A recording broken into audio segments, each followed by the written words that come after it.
Baby. Shake it. It was all a dream. I used to read Word Up Shelley magazine. Winter Show, live, local, topical, and relevant. Ladies and gentlemen, so let me tell you, I grew up in New York City. Everybody hold on. 448-720-750, 1-800-WSB Talk. Hold on. The people that are on hold, on the line now. Hold on. Coming right to you. I grew up in New York City. My family voted Democrat. So I have a little experience. And I voted Democrat when I was in New York City, when I was growing up. I mean, it's like going to church. Oh, I go to this church. Why does your family go to this church? Same thing with politics. Oh, you vote Democrat. Why? Because your family voted Democrat. Same thing, right? And so I know a little bit about how Democrats treat their base. So I'm going to put something forward to you guys, and I want you to think about. I don't know if it's going to happen, but I kind of feel I see the handwriting on the wall. I see it happening right before my very eyes. I can kind of see around the corner, I believe. So I told you, Harris raised $81 million. It went to Act Blue, right? And there's levels to this, right? The first $3,300 goes to her, and then as your donations grow, most of it will go to her, but it can also goes to Act Blue. They can do with it what they want as well. It's like in a pot. A poll just came out, right? So, no, let me rewind, right? So, that's $81 million. Great thing.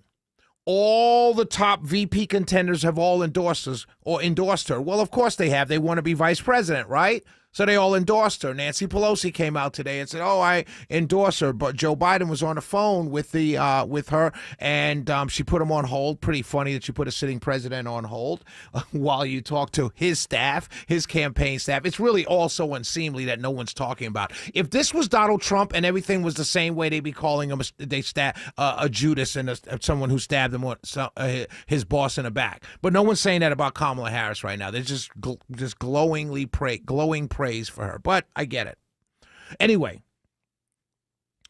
so all the endorsements are coming out, and I'm seeing it. The press, oh my God, she's the best ever. Oh my God, this is historical. Oh my God, right? You just see the glowing praise, and it just, oh my God, they're faint. Oh, I'm breathless, right?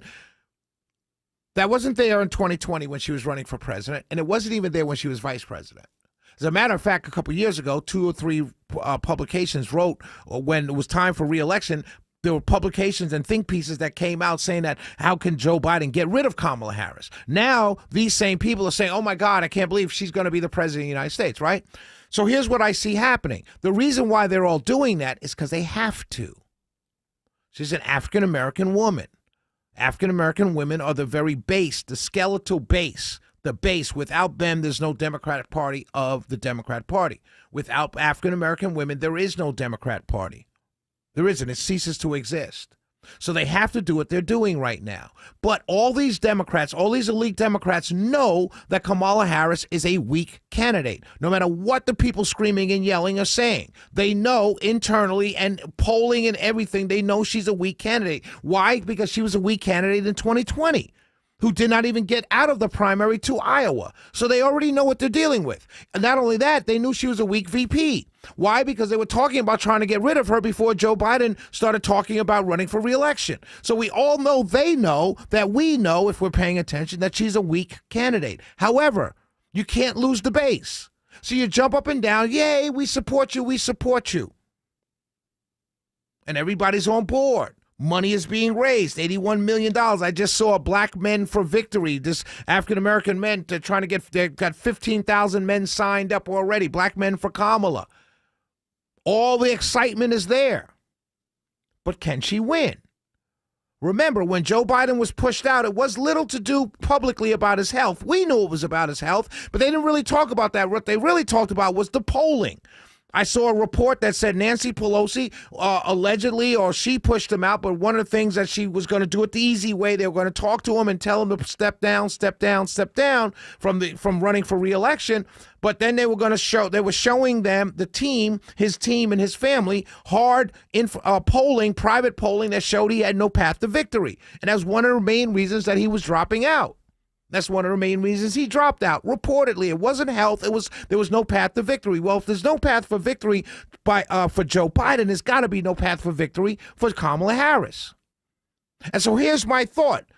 All of the media, all of these donors, all of these VP contenders are all jumping up and down. All the state party chairs are all saying, we got your back, we got your back. All the delegates are saying, yes, you got us as delegates. Nothing's written down. Nothing's written in stone until they cast that vote at the convention or before the convention on the Zoom call. They can say anything today. So here comes the AJC poll. Comes out. AJC, July 9th through the 18th, 1,000 Georgians. And they ask, because Biden is right now during this poll, they're talking about Biden dropping out of the race. So they poll Biden and Harris versus Trump in Georgia. Harris loses 51-46. Trump beats Harris 51-46. But Joe Biden loses 48-45 in Georgia. So you're not putting a better candidate up, at least according to this poll. And if you're using polling, if you use polling to get rid of Joe, then you've got to look at this. It's the same way. So first, you're looking at she's down 5 to Trump in Georgia. Looking at Blue Labs. Blue Labs is a Democrat polling analytics company. They don't just poll, but they do analytics. By a nearly 2-to-1 margin, Democrat voters say the party should choose, quote, the best nominee, no matter who, if Biden doesn't run. These are all Democrats now. All voters, 44% of voters say they should pick the best nominee, no matter who. 24% say pick VP Harris. That's all voters. Democrats, 56, no matter who. 33, Harris. Black, 43, no matter who, 40% VP Harris. Independents, 48% best nominee, 21% VP Harris. Young people, 45% best nominee who, no matter, 26% VP Harris. She's not a popular candidate. The Democrat elite knows this, but they can't cut her off at the knees right away. So they're going to let her raise the money. They're going to let her people get excited. They're going to let African Americans get all excited. They're going to let them post on Facebook, I'm with her. But as the polls drop and the polls show there's no change between her and Biden, if anything, Trump grows his lead against her versus Biden, then the machetes will come out. But they won't need to bring out the machetes because they'll just push the same narrative they pushed against Joe Biden, which was there's no path to victory for Kamala. We have to pick someone else, and we'll do that at the convention. That's what I predict is going to happen. Watch. And all the people who gave the $81 million, all the people who are cheering for Kamala now, all the people who are jumping up and down, black men for Kamala, I'm with her, changing their profile pics on social media, all those people, they won't be mad for but a day, maybe 2. And then they'll just get in line for whomever is picked for them. Do you know why? Because they openly told the Democrat Party that they would vote blue no matter who, thus giving up their negotiating position for Kamala Harris. Because they're not going to stay home, because why would you stay home when Hitler's on the ballot? We'll be right back. Shelley went.